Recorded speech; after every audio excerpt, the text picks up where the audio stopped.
Isabel, ba't umiyak ka? Umiiyak ako kasi wala akong magawa. Drake, maling-mali yung mga pinapagawa sa akin ng pamilya mo. Kala ko, Drake, kahit kasambay lang kami dito, mataas yung respeto niyo sa amin ng mama ko. Pero hindi. Sa sama ng ugali ninyo. Isabel, hindi ganyan yung turing ko sa'yo.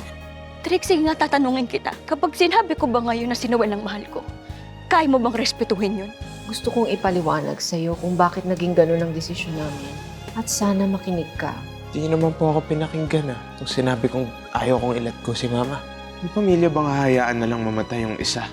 Kamamatay lang ni Mang Jose.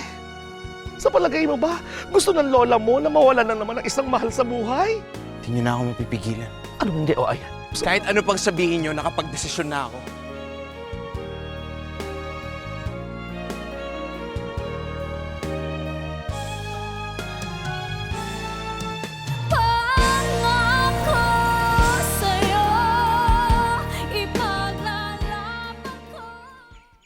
Hi, Joy. Luis, anong ginagawa mo dito? Umuwi ka nga. Grabe ka naman, kararating ko lang, pinapalis mo ako agad. Mas madalas ka pa rito kasi sa inyo eh. Masarap yung merienda dito eh. Luis, hindi na pwede yung ganito. Dapat focus ka sa magiging responsibilidad mo sa magiging anak mo. Alam ko naman yun. Tsaka, siyempre may responsibilidad din ako sa'yo bilang boyfriend mo, di ba? Saka Joy, hindi pa naman pinapanganak eh. There's really nothing much I can do for them. For now. Basta ang gusto ko, sulitin yung mga oras na magkasama tayo. Pwede naman yun, di ba? Alam mo, malaki ang nawala sa negosyo ko dahil sa ginawa ni Karen. Kakabili ko lang ng mga bagong gamit, tapos hindi rin pala magagamit. Sayang lang yung pera, sana paikot ko pa sa iba. Alam ko na, Carl. Bigay mo sa akin yung business card mo at yung mga business templates mo. Papakita ko sa mga kaibigan ni Mama sa ospital. Email ko na rin sa kanila para ma-explain. Salamat, Opa. Tsaka pasensya ka na kung wala akong magawa para tulungan ka sa negosyo mo. Okay lang. Mas malala pa yung pinagdaanan ko dati nung ginawa ni Andy. Pero nakabangon naman ako. At I'm sure ikaw rin, makakabangon ka din. Alam mo, diyan ako bilib na bilib sa'yo eh. Pagdating sa ganyan, sana nga may ganyan ako eh. Ganyan kalakas ng loob. Lalo pagdating sa negosyo. Natatakot din ako, Carl. Lalo na kapag nakikita ko na unti-unting bumabagsak ang pinaghirapan ko. Kaya hindi ako papayag na gawin sa atin yan ni Karen. Nagkamali siya ng kinalaban. Thank you for telling me, Faye. Thank you, Elvira. Alam ko namang walang ibang mapupuntahan si Noel kundi dyan sa iyo. Sinubukan siyang pigilan ni Kitty pero talagang masama ang loob niya. Ikaw nang bahala sa kanya. Huwag kang mag-alala. Ako ang bahala kay Noel. Salamat talaga, Elvira. Oh, sige na. Nandito na siya eh. Okay, bye-bye.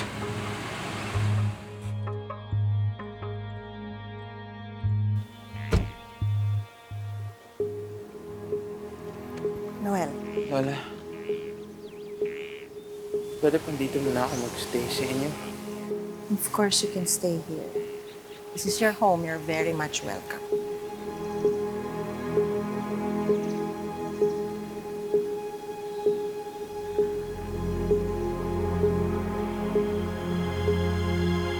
Gustuhin man natin o hindi, maraming magbabago sa atin pag nandyan na yung anak mo. Joy, I'm telling you, magbago man ang lahat, pero hindi magbabago yung pagmamahal ko sa'yo. Pangako yan. Naniniwala naman ako dyan sa nararamdaman mo. Pero hindi natin alam kung ano pa pwede mangyari. Joy, I get it. Natatakot ka. And I'm telling you, wala kang dapat ikatakot. Huwag kang mag-overthink, okay? Ang mahalaga ngayon, okay tayo at mahal natin yung isa't isa. Okay naman tayo, di ba? Well, I guess, okay tayo. Siya nga pala, kumusta ka na? Sa pag-uusap natin kanina pa, obvious naman, di ba, na galit talaga ako kay Karen. Hindi si Karen. What I'm asking is tungkol kay Ate Love.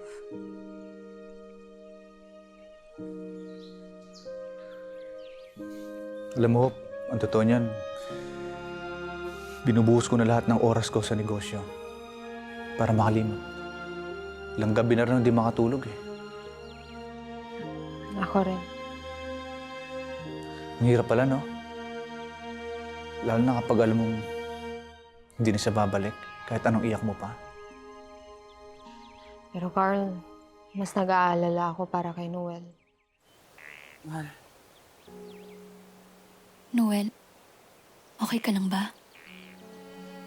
Mas okay na, para kanina. Kailangan ko muna lumayo sa bahay. Pakiramdam ko, nasasakal na ako dun. Siguro, mas maigi kung magpahinga ka. Doon ka na sa kwarto ni Drake, magpahinga. Pati ba naman sa kwarto ko? Relax. Temporary lang naman, di ba? Kasi pinapaayos ko yung kwarto niya. Lala, kahit sa couch na lang po muna ako. No. You can stay in Drake's room. Whatever. Oo nga eh. Nag-aalala din ako doon sa batang yun. Pero ayaw naman niya ako kausapin. Naiintindihan ko naman yung nararamdaman niya ngayon eh. Hindi talaga madali para sa anak tanggapin na wala na yung nanay niya. Kaya mas naawa ako sa kanya. Gusto ko siyang yakapin pero alam kong masama ang loob niya sa akin. Kaya nga, dapat lawakan natin yung pag-unawa natin pagdating kay Noel. Lalo ngayon, wala na si Love. Tayo na tumatay yung mga magulang nun. Bago ka pala umuwi, may papaabot ako sa'yo. Bigay mo na lang kay Samantha, may gift ako sa kanya. Sige, ipapadala ko na lang sa bahay nila. Bahay nila? Oo, sa bahay nila. Saan ba siya nakatira? Sa Santa Barbara, may apartment siya doon. Ganun ba? Mahal, at least, di mo na ako namimiss, di ba? Lagi na ako malapit sa'yo. Parang ayaw mo naman yata. Hindi naman sa ganun, Noel. Kaya lang, Noel, kaya lang pakiramdam ko hindi magandang idea na umalis ka sa inyo eh. di ba naman ikaw? Noel, pakinggan mo muna kasi ako. Okay, sige. Noel, alam ko na nagluluksa ka pa sa pagkawala ng mama mo. Na kailangan mo ng pamilya na dadamay sa'yo. Pero Noel, hindi ito yung pamilyang yun. Ha? Ano ibig mong sabihin? Pamilya ko rin naman sina Lola Elvira. Kailangan mo na bumalik sa inyo. Sinabi ko na nga sa'yo, di ko nga kaya magstay doon, mahal. Lalo yung inis ko pag nagstay pa ako doon. Noel, di mo kasi ako naiintindihan eh. Anong di ko naiintindihan? Sige. Ikaw yung di ko naiintindihan? Noel, sandali.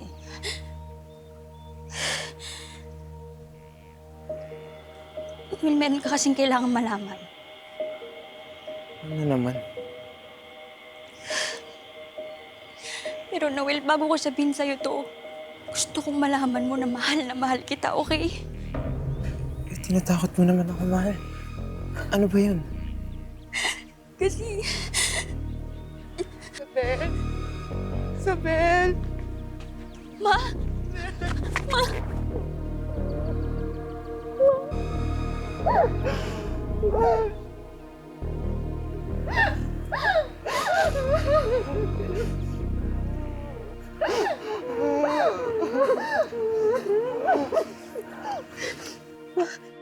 Okay ka lang ba?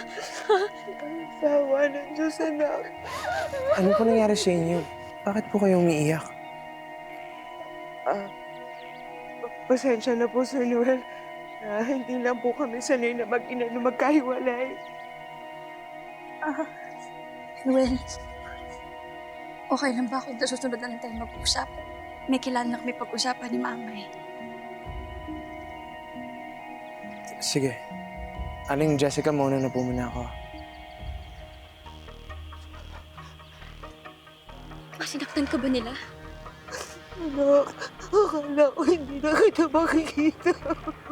Hindi ko hayaang mangyari yun, Ma. Ano ka ba?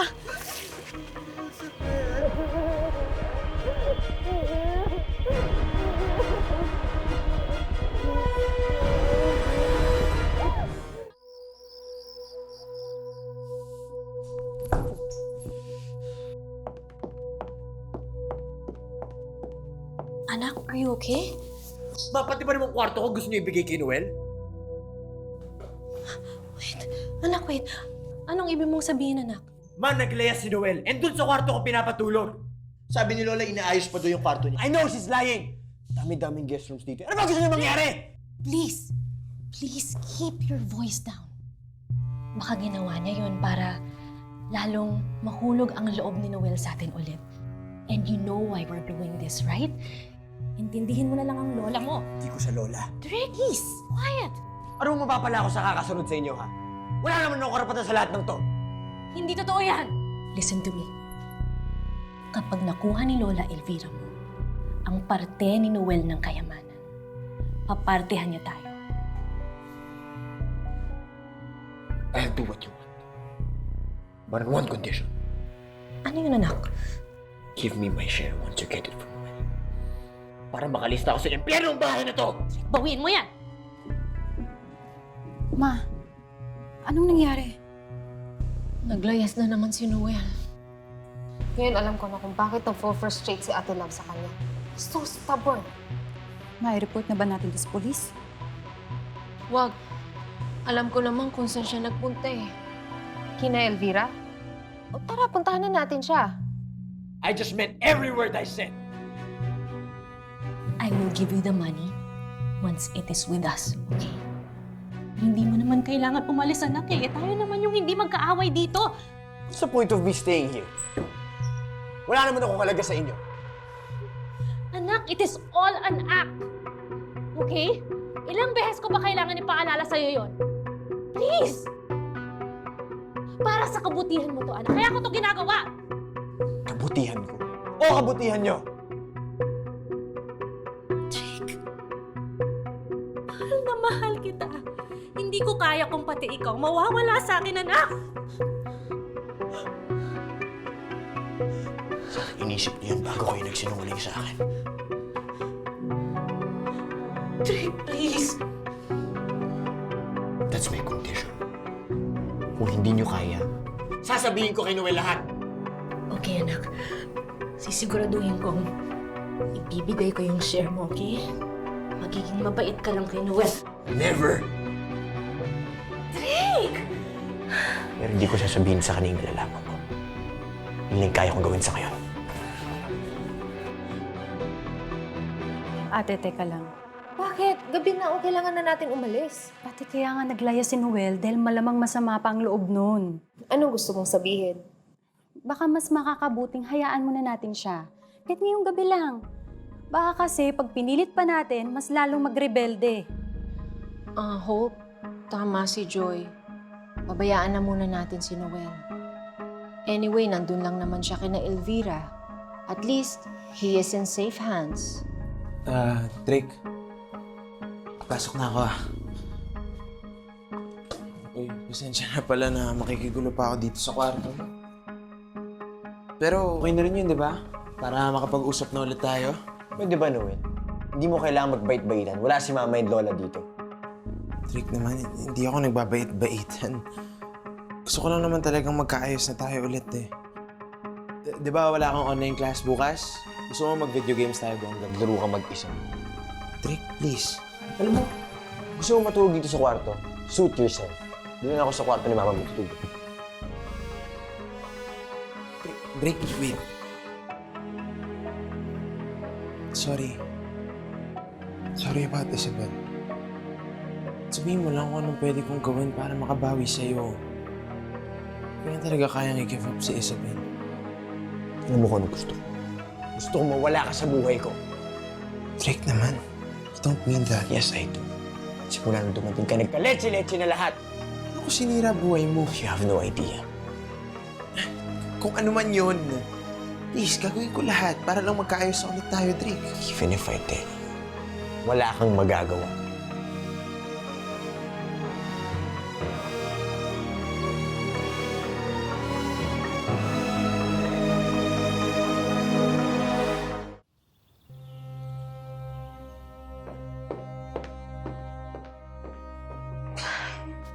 Okay, ma. Nakausap ko na yung mga abogado natin and handa na rin yung mga papeles. Actually, pirma na lang ni Noel ang kulang. But you have to wait until he is of legal age. Well, that's in a couple of months. Sandali na lang ang iaantay natin. Makukuha na rin natin ang iniwan ni Richard sa kanya. Wait, pero paano natin mapapasunod si Noel na gawin yung mga gusto natin, Ma? Aren't you paying attention? Kakampi na natin si Noel. Konting tulak na lang, kamumuhian na nga niya yung pamilya Aguinaldo eh. Nakakainis lang kasing isipin, Ma, na kay Noel nakasalalay ang katuparan ng mga plano natin. What if pumunta dito yung mga Aguinaldo para sunduin siya? And I'm sure they will do everything they can para lang bumalik si Noel sa kanila.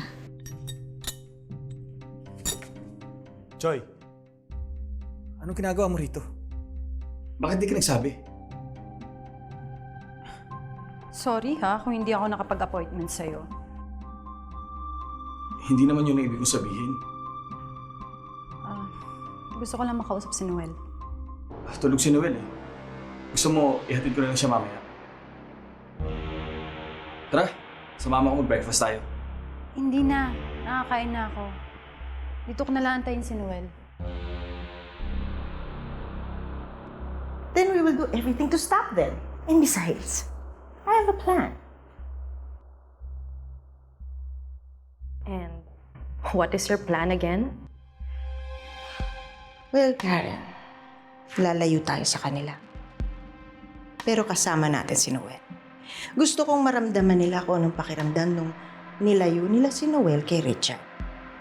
Na kahit maghanap sila, ano pa man ang gawin nila, hindi nila makikita si Noel. Lalayo? You mean, would just disappear? Ma! Ma! Ma, ano ba talagang nangyari? Saan ka ba nila dinala? Hindi ko rin alam. Basta kinulong nila ako sa isang kwarto. Minsan tinatakot. Pero hindi naman nila ako sinasaktan. Baka hayop talaga ni Elvira. Sa ngayon, dadalhin natin si Noel sa Amerika. Oh, kaya mo pala ipinahanda ang mansyon doon. Finally, you're catching up. At kahit na ano pa ang gawin ni Faith, o kahit yung buong angkan pa ng Aguinaldo, hindi nila makikita si Noel. Kasi nasa Amerika na tayo, we can go anywhere. Hindi nila matutuntun si Noel. That is so brilliant, Ma. With them out of the way, oh my God, magagawa na natin ang lahat ng gusto natin. Exactly. Makukuha na rin natin ang pera na dapat sa atin naman talaga. Ano ba? Ano bang problema mo? Wala. Luis? Good morning.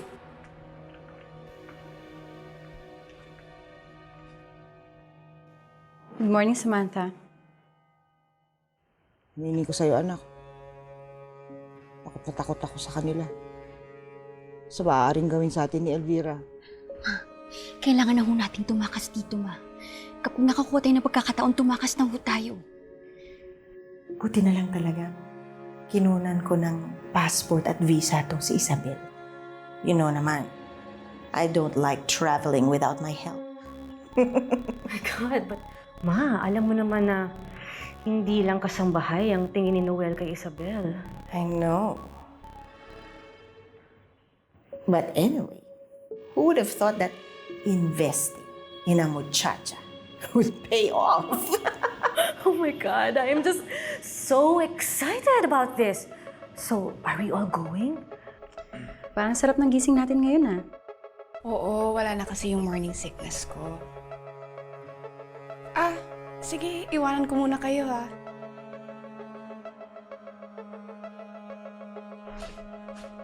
Joy, I can explain. Then explain. Well, nabulungan ko na rin tong si Samantha.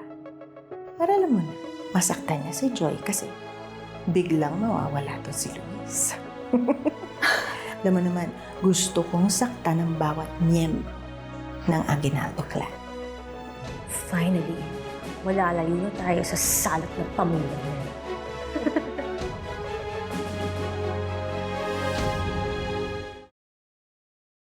Mama invited Samantha here para mas maalagaan siya. Alam mo namang maselan yung pagbubuntis niya, di ba? Luis, naiintindihan ko naman.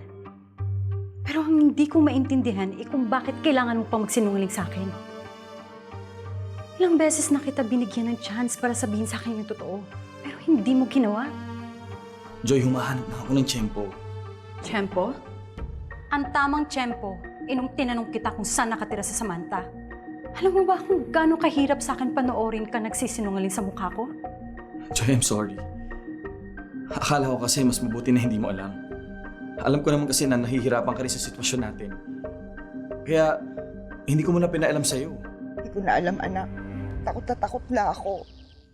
Kaya nga, kailangan umalis na ho tayo dito, ma. Kasi habang nandito tayo, hindi natin alam kung anong pwede nilang gawin. Kayang-kaya nilang tayong saktan.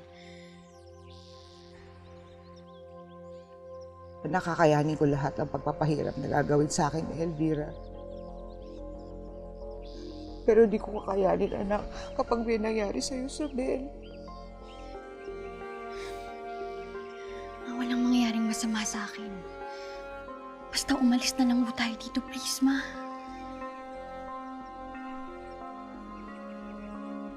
Tama ka.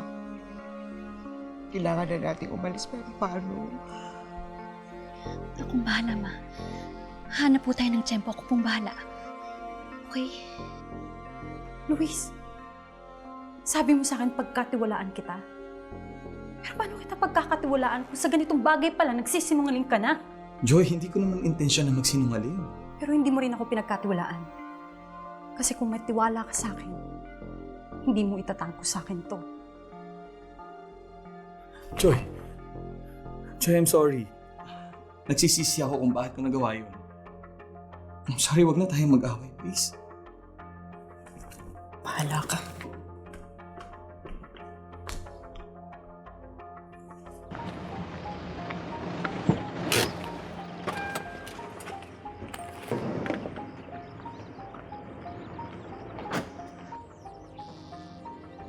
Lola, ano pong ginagawa niyo rito?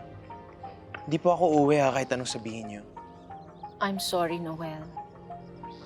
Tama ka. Dapat binigyan ka namin ng oras para maproseso ang mga bagay. Hindi kami dapat nagdesisyon ng gano'n na lang. Huli na po ang lahat, Lola. No. Hindi pa uli ang lahat. Umuwi ka sa amin. Pamilya mo kami. I'm sorry, Noel. Patawarin mo na si Lola. Kailangan ka ng pamilya mo. Kailangan sama-sama tayo, lalo na sa mga oras na ganito. Pero di ko na po kayo kailangan. Ha? Anong ibig mong sabihin? Sina Lola Elvira na po ang pamilya ko. No. Pamilya mo pa rin kami. Sorry, Lola. Di na po ganun nararamdaman ko. Noel, wag mong sabihin yan. Lola, please. Malis na po kayo.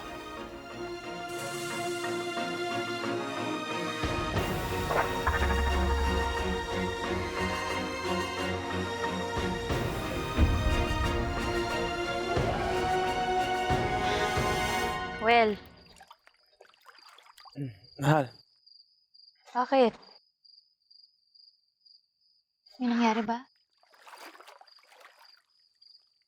kinausap na kasi ako ni Lola Faith eh. Pinapauwi na ako. O, anong sabi mo? Siyempre, di ako sumama. Wala namang magbabago dun eh. Nakapagod na kasi. Ang alin? I'm just tired of people making my decisions for me. Hindi naman talaga para sa akin yung ginagawa nila eh. Para sa kanila. Well, pamilya mo sila. Hindi naman sila gagawa ng bagay na ikakasama mo. Hindi ko akalain na magagalit ng ganun si Noel. Alam mo naman ng mga kabataan ngayon. Kung mga tuwiran, ganyan-ganyan din si Drake. Hindi ko tuloy alam kung anong gagawin ko. Wala kang gagawin. Anong ibig mong sabihin? Faith, siguro mas maigi kung bigyan mo si Noel ng konting panahon. para lumamig ang ulo niya. Iniisip ko nga sanang gawin yun. Pero hindi kaya lalong lumayo ang loob niya sa akin? Ayokong isipin niya na basta na namin siyang kinalimutan or pinabayaan. Talaga? Oo. Isabel, hindi mo lang alam. Dami na nilang sekreto hindi sinasabi sa akin. Para saan? Para daw protektahan ako. Saan? Sa sarili ko? Hindi naman nila sinasabi. Tapos ngayon, wag talaga nilang sasabihin na para sa ikabubuti ko na ginawa nila akong ulila. Kalokohan na yun. Hindi naman siguro iisipin ni Noel yun. Mali yata yung desisyon ko. Faith, wag na wag mong paalam kay Noel na ganyan ang pakiramdam mo. Bakit naman? Dahil ginawa mo yung desisyon na yun dahil yun ang tamang gawin. Noel, nandun ako nung ginawa nila yung desisyon na yun. Narinig ko lahat kung bakit kinakailangan nilang gawin yung mga ginawa nila. Nakampihan mo pa sila. Noel, wala akong kinakampihan. Ang akin lang kasi hindi mo naiintindihan kung anong nangyayari eh. Pero malay mo, dadating yung araw, malalaman mo at maiintindihan mo kung bakit nila ginawa yun. Mahal, kontratuhin nila ako para pa rin akong bata. Kaya nga umuwi ka sa inyo. Kausapin mo sila. Para saan pa? Noel, kung gusto mong itrato ka nila na parang kaedad nila, maging mature adult ka. Kung gusto mo yung respeto nila, kung hinihingi mo yung respeto na yun, kausapin mo rin sila ng may respeto.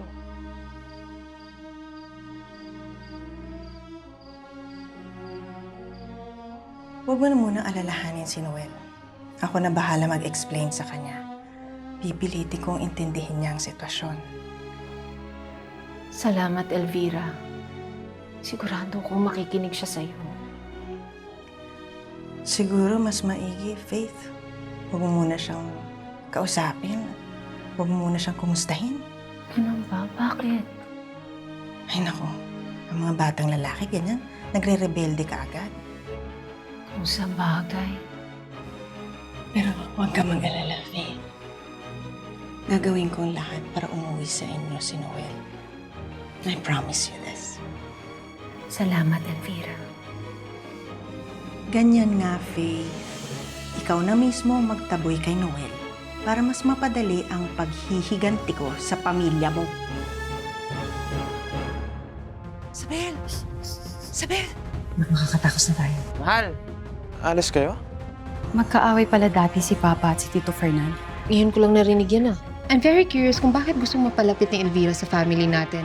I mean, hindi man lang siya nagalit? Ayaw ba niyang maghiganti? Dinalaw ko si Carl sa office niya nung nakaraan. Inabutan ko si Tita Hope mo doon. Tawanan sila ng tawanan as if hindi sila nag-luksa. I think they're in a relationship.